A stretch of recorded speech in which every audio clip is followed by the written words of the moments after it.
right, you ready? All right. 5, 4, 3, 2. All right. So at this point, you all have at least what 30-some years in the business at this point. Pushing on 30, maybe like 27, something like that. 29. Yeah, 29. Yeah, knocking at 30. Ish. Yeah. So are you still making music? Yeah. I still only when I get inspired though. You know what I mean? Like I can't, like we were talking earlier, it's so much music.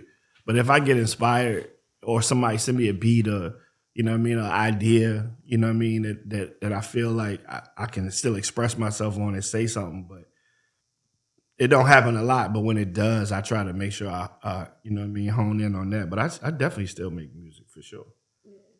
And we love that because I am going to fangirl for a second. Because one thing about it, with you have always stayed relevant no matter what to me because of those wrap-ups at the end of the year. Right.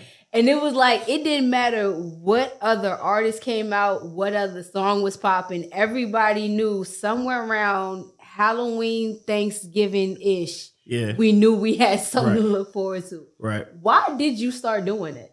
It started as like a freestyle. Just something that I was tagging on to another project that I was doing.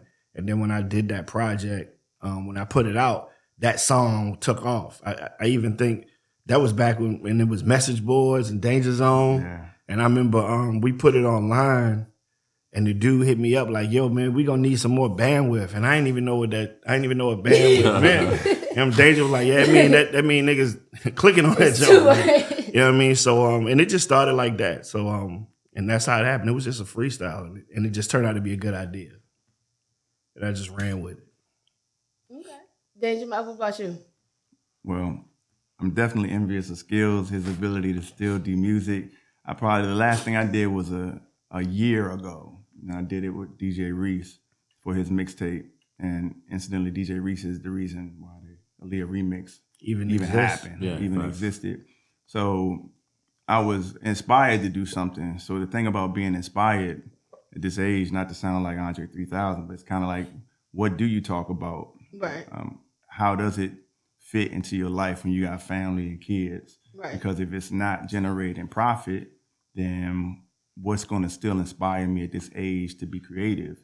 And I had an incident. I'm just be transparent.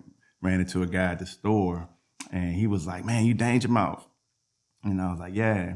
I thought he was going to give me props, right? You know, because he said, man, like, what are you doing? And I said, I'm getting some groceries right now. That's what I'm doing. I was hungry. I'm like, He's like, nah, Shudder, what are you doing, Shudder? Like, you ain't putting no music out. You ain't doing nothing, man. You ain't. And I was like, yeah, I told him, you know, I said the same thing I said to you with the kids and family. He said, bro, if I could do anything like you, bro, I would.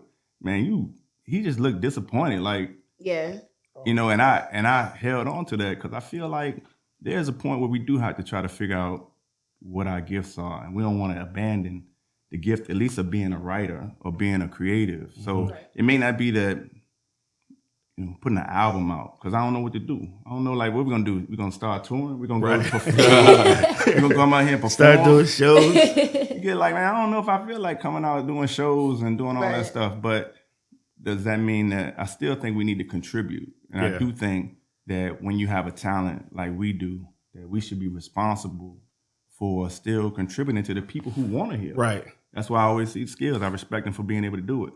So hopefully coming up on this 30 years, maybe we... For sure. Maybe we all here. Right. We still here. Lonnie, you still do music?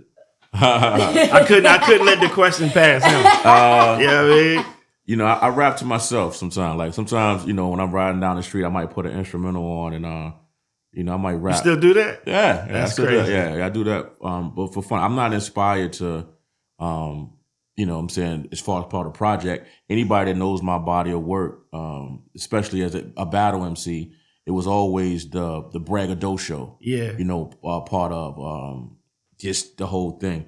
And I think right now, I'm definitely in a space where I could, you know, brag about a lot of stuff, but I think I'm just in a different space, more of a humble Yoda, just try to explain to people how to acquire some of these things. Also, to kind of piggyback on what Danger said, a lot of people, you know, always, I've heard a lot of times people say, I thought y'all were going to make it.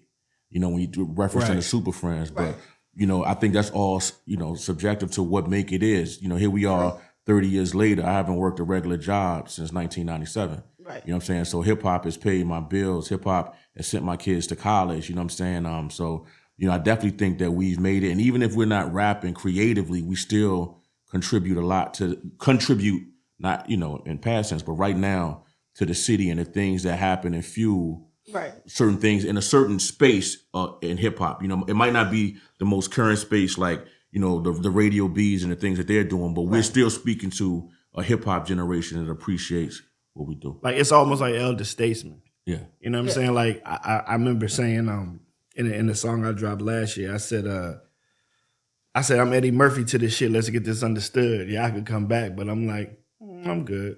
Yeah. You know what I mean? Like, Eddie Murphy don't got to prove he's still funny. Right. You know what I'm saying? Like, his body of work before him, we can still look at that today and it still garners the attention and, you know what I'm saying, the humor. So it's almost like sometimes when we look at what we've done as a unit, as a crew, and I mean everybody, not just the three people that are here, like it's a lot of us have moved on into different things and are successful at it. You know what I'm saying? Like, so, you know, I look at it and as long as, you know, we can get up every day and do what we want to do and still take care of our responsibilities and our families, like, that's success to me. Okay. And the dope thing is this, I gotta, you know, piggyback off of that and say, what brought us together is we thought it was just the lines, the lyrics, but we were a collective of creators. So even at this point in our life, regardless of what we're doing, if you know, whether it's, you know, Supafriendz that are videographers or, you know, that are this or that, I still see the way that they put records together. I still see that same creative energy that I saw when I was on the song with them. So again, I think that's, you know, definitely noteworthy that even though we might not be using our creative powers on a microphone, whatever we're doing in life, we're still using them. Yeah. Okay. So that creative energy that you see in the Supafriendz that are doing things outside of that, do you see any of that in the people that are more actively on the scene right now?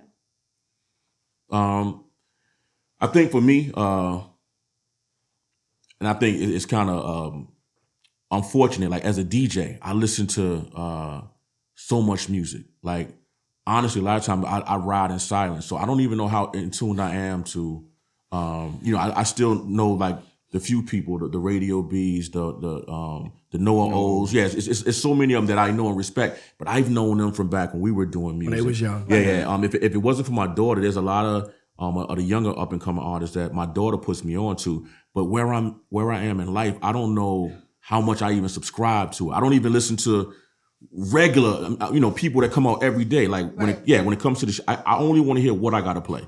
I'm not even a fan of music to listen to projects anymore, which is, I think after listening to music from a professional space for over 30 some years, is just mentally I'm just beat up. You know what I'm saying? Yeah. So I tell people all the time, I don't listen to rappers unless they come with a recommendation. Like now, like whereas somebody got to tell me Danger Alani or somebody like, yo, you heard that dude so and so. You know what I'm saying? Or somebody else that I know, maybe my younger brother, somebody, but like, yo, you heard so-and-so, you're nah, Skip, that's your type shit. You got to check him out. If somebody tell me that, I'll go listen to your whole shit. Because I already know that somebody that knows me turned me on to this. But there's way too many rappers for me to just get in my car every day and just listen to rap songs. I don't have time for that shit at all. I don't. What's the kid name? Akeem Ali? Yeah, so I came across him on Instagram. He's definitely a person that if I saw his name on anything, I'm going to listen to it because he reminds me of the witty creativeness that made me fall in love with hip hop. So, and I'm sure there's plenty of others around there. It just so happened that he came across my desk and I got, turned on to him.